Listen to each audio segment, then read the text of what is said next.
Hey, I'm Jusko from ProudMoney.com, and the plan for this video is to whine and complain about my Discover It card and Discover's crappy policy when it comes to the activation necessary in order to get 5% cash back in certain purchasing categories. Those 5% categories that change each calendar quarter. I made a rookie mistake, and I'm hoping to help you avoid one.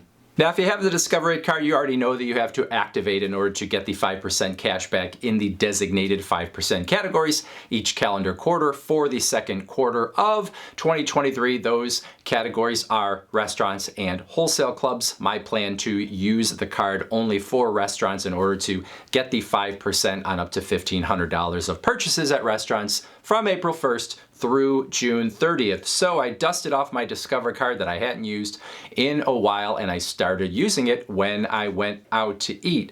After maybe a couple weeks into April, I realized that I had not actually activated the card. Now again, I hadn't used the card in a while, and I had spent about $392, which is really not about, that's pretty exact. And I went and looked and realized that they were only giving me 1% cash back on those. And then I thought to myself, well, because I didn't activate, they'll probably just give me that money later to get the full 5%. And then I looked closer and I realized that I was not going to get the rest of the 5% on those purchases that I made before I had actually activated to get the 5%. When it comes to the Discover It card, it says that for the second quarter, as the example, you will get the 5% from April 1st through June 30th, but you will get the 5% when you hit April 1st or the date you activate, whichever is later, which means if you had not activated by April 1st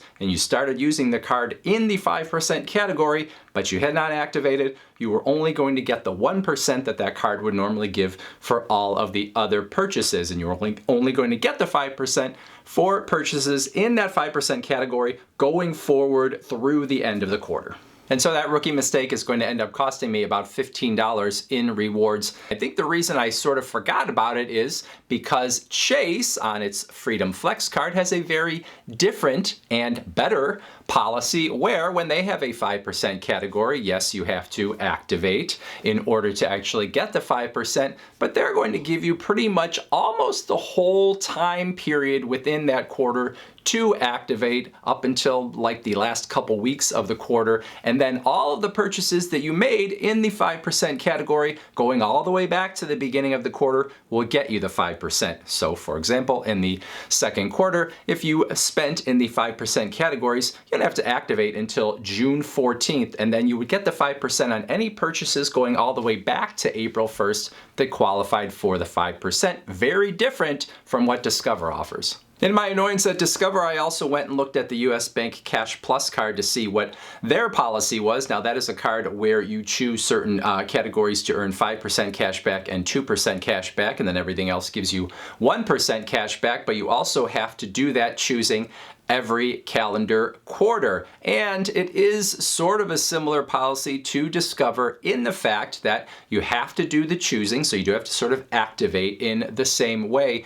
But once you do the choosing, it takes 3 business days before they actually start giving you the 5% cash back or the 2% cash back on those purchases. Now they do give you plenty of notice in order to make your changes or to say that you want the 5% or 2%, but if you forget and the quarter has already started, it is now going to take 3 days for who knows what reason before you're going to start getting that 5% and 2% cash back in those categories. So this just all feels like gotcha breakage kind of stuff where we can market to you that we're going to give you 5% or we're going to give you some enhanced reward, but if you don't do all the steps, if you don't jump through the hoops correctly, we're only going to give it to you on part of your purchases, or if you forget altogether about the whole activation policy, then you're not going to get those extra rewards at all. Now, we all know that the need to activate in order to get enhanced rewards on a credit card is complete bullshit. But if you're going to do it, if you're going to make us do this, at least make it retroactive so it doesn't feel like it is a gotcha. Because yes, part of the reason that they make you activate is a little bit wanting some breakage, but the other part is they want you engaged with the card. They want to know that you know what those 5% categories are and that you are spending specifically in order to get that 5%, because they want to know that the marketing that they're doing is actually working or not working. They don't want you to have the card and just by chance use it at a restaurant when that's a 5% category and you get the extra rewards and you don't even realize that you got them. They want to know that you're engaged with the card. It's still kind of crappy, but if you're going to do that, at least do what Chase does and make it retroactive to the beginning of the quarter, because when I activate 2 weeks into the quarter, well, obviously I knew going in, especially if I already made purchases in that category, I knew that it was a 5% category. I just forgot to do it. So from Discover's perspective, or from my perspective on Discover, it's kind of a crappy way to handle it. And same thing for US Bank and anybody else that handles it that way. So that is the rant for today. Hopefully my rookie mistake will help some of you out there. Questions, comments, put them in that comment section below. Otherwise, I thank you for watching. And as always, please go to proudmoney.com, where we do credit card reviews, we talk personal finance, we talk deals, and all sorts of other fun stuff too. If you're not going to leave a comment or go to the website, next video up right there.